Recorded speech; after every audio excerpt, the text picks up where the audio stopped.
Some people think some people react to this question as sort of that's a bit deep, isn't it? But I don't really mean to be.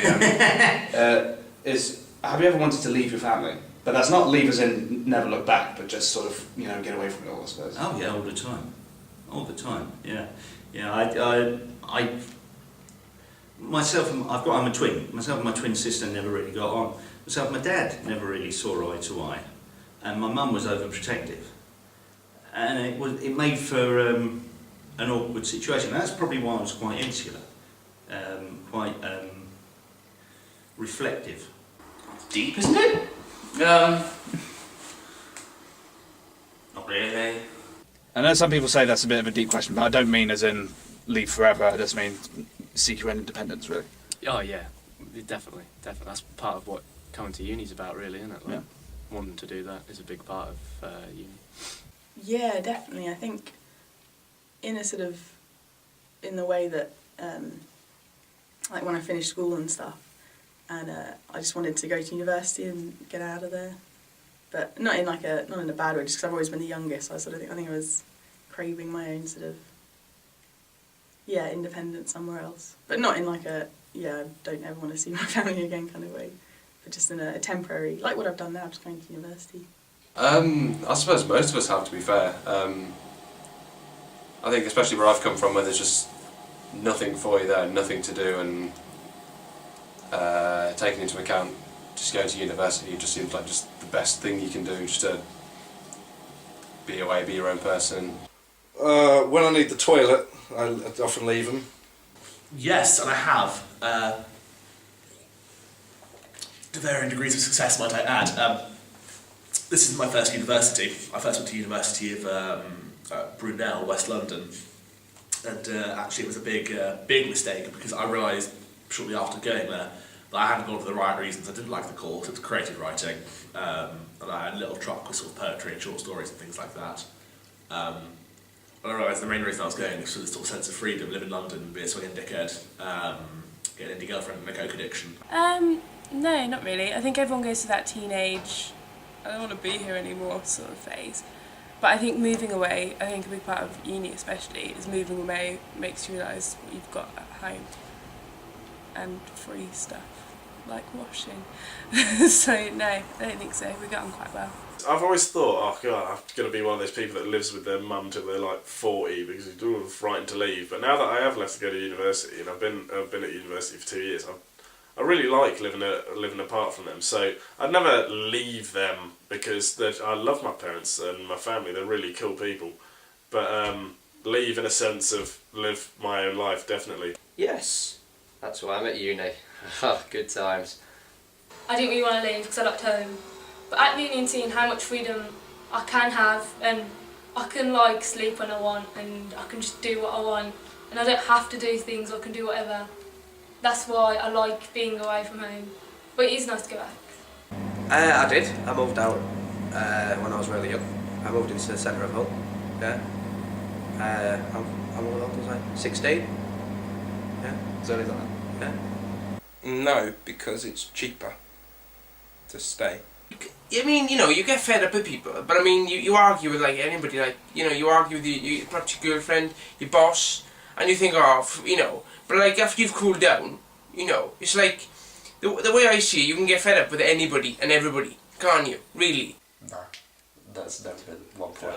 Never been one point in my life I've wanted to leave my family. There's been points in my life where I can safely say I've thought about running away. There's been times when I've gone down, walked down the street on my own, but then turned back because I remembered how effing stupid it is. But that was just the stupidness of youth. When your parents scold you, you always say, oh, I'm going to run away. And that's what it was like. So, that only happened once or twice. But no, there's never been any serious situations where I've wanted to leave my family.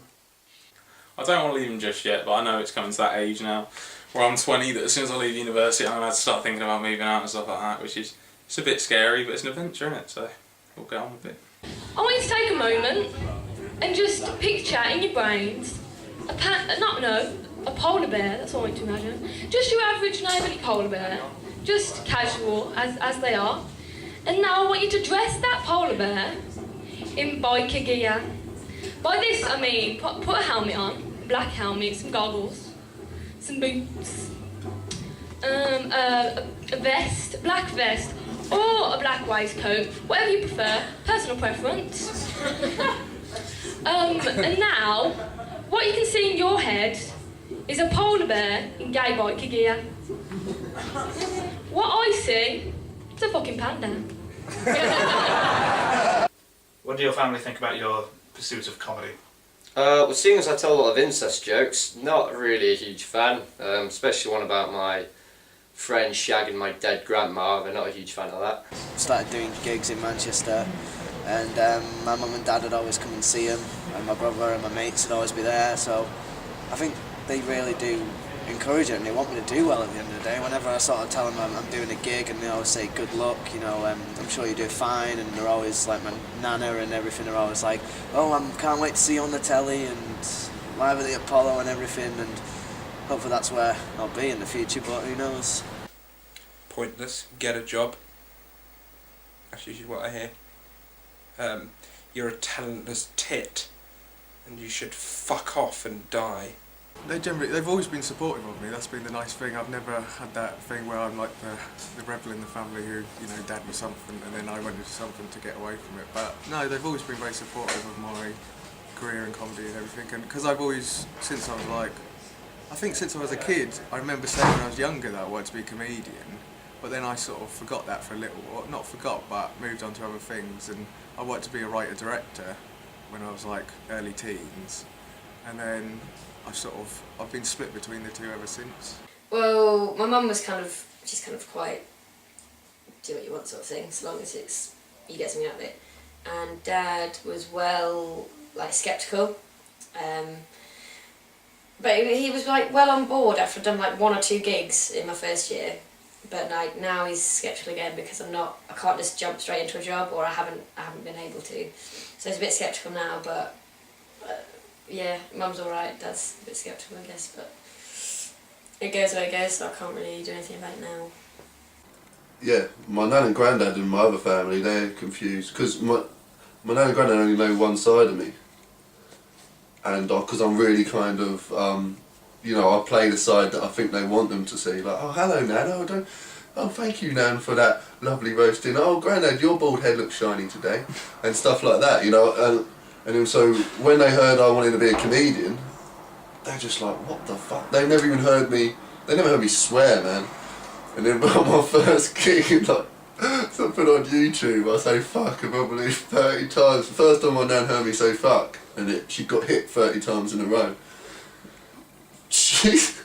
That was a funny conversation when I next saw her. Yeah, she says she's proud of me, but I swear they're thinking I've lost my nut.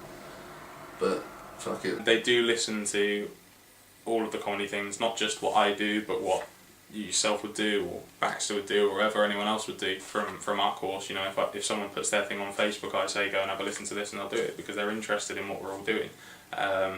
They, like anyone else I talked about the comedy course, are intrigued because it's not just, you know, a plumbing course or an electrician course. No offence to plumbers or electricians, but this is something different, and it makes people want to know what's happening because everybody loves comedy. I don't know really. It's like there's a Stuart Lee quote where he goes, to my mother, being the 41st best comedian is the same as being the 41st tallest dwarf. And that's pretty similar. They think it's a pipe dream, do you know what I mean? And then I'll come back and do proper work. But I think they're alright. It gets a bit annoying that I'll get text messages, or if I see people, they'll say, oh, you could use this, and they'll tell me what is supposed to be a really hilarious story, but it just doesn't. I don't think they understand how the process works of writing and stuff, so it gets a bit annoying. But they're all very supportive, like they'll come to any gigs that they can get to. They were all very sceptical at first when I said, I think I'm going to, apply for this comedy course. They were all a bit sort of, really, are you sure? Is that going to get you a job after university? But my reasoning was, well, what is going to get me a job after university? I think they're a bit off and off about it, you know. I think Like at first with Dad, but it was more with the location of the uni. He was like, don't you want to stay at home and all this? And I was like, no, it's the key thing I want is to move away. But yeah, no, they're really supportive of it. They are. Like, they're supportive, but at the same time, they're like a bit like, oh, we've got to support you, but got to pick something better, haven't you? Yeah, no, they don't mind.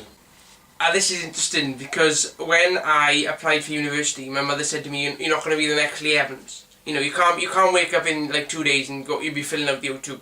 That's what my mother's, you know, that I remember having the conversation, and I said to her, "No, I know, but you know, there's like people who do the small clubs who get paid like £100 a night, and they're happy to live, you know, because it's not, you know, it's nice to have, you know, bigger crowds, but if you can have like £100 a night, you're not going to turn it down." So I said, let me give it a go, because what else am I going to do with the jobs that are around here? My mum laughed, but not in a good way. My sister, I don't know, she's kind of half and half. She's proud of me, but she kind of thinks that I can't do it. So, like, don't really have anyone supporting me. But I still want to do it anyway. I think that they're a little, if it's a word, I think they're a little Hollywoodized by it. I think they think that just because I'm going to do a course, I'm going to become famous. Because they think that's like the way you do it, that's the stepping stone. They don't realise that chances are I'm going to be working as for the rest of my life even though I've done a comedy course. But I'd say they're proud of me. They're proud of me in the sense that I've done something that I wanted to do, and they're happy that I'm happy. My mum, I'm a mummy's boy, and my mum will say anything I do is fantastic. She's just, she's the cockneyest as they come, and she's just like that typical dumb blonde cockney, you know what I mean? Oh yeah, that's lovely, you go for it son, behind you 100%, you know, all that stuff. Whereas my dad, he's a little bit more comedy, stupid, comedy TV, funny, comedy life, you know, where's money? No, I think they're proud that I'm doing a degree. Because I'm the first person in my family, my direct family, to study a degree. Coincidentally, my eldest daughter is studying a degree as well. Hers is in religion. Not quite so funny. Waste of time. like, let's be honest, the course, unless you apply yourself in a certain way, unless you really, really look for opportunities, the course is worthless. You know, it's not a vocational course. Well, it is, but it isn't. You know. There's no guaranteed job at the end, basically, that you can walk straight into. That's the thing. However, I've started doing radio. I did like a live radio performance. I think it was last Thursday or something like that, where I was with an actual radio station. But I wouldn't have had the confidence to do that if I hadn't already done stand-up first, I don't reckon. My mum was very supportive when I chose to do a comedy degree. I think she was just so happy that I was going to university. She was like, "Oh God, he's going to be successful." But I think when my dad found out I wanted to go to clown college and not be a lawyer or a barrister or whatever, I think he was initially a bit downtrodden. But I spoke to him on the phone the other day actually, and he was like, he's a bit drunk, and he said, "Oh no, like I'm proud of you. Like, it's good that you do what you're doing." And he just keeps telling me to work hard and then calls me a wanker. It's Easter again, that time of year. I'm all dressed up in my Easter gear / pyjamas because it's 1 PM and I just woke up. I get to go and search far and wide for all the chocolate that went to hide. I get to, I get to look for the eggs and bunnies that will all end up in my tummy. And every year it seems ideal. And then I remember how I actually feel. I don't want to fucking play this game. The chocolate is lost and you're to blame. You purposely hid things. What is that?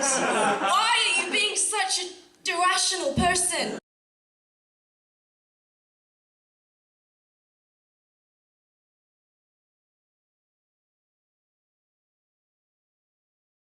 Alright, deleted scenes with Kieran Murphy. I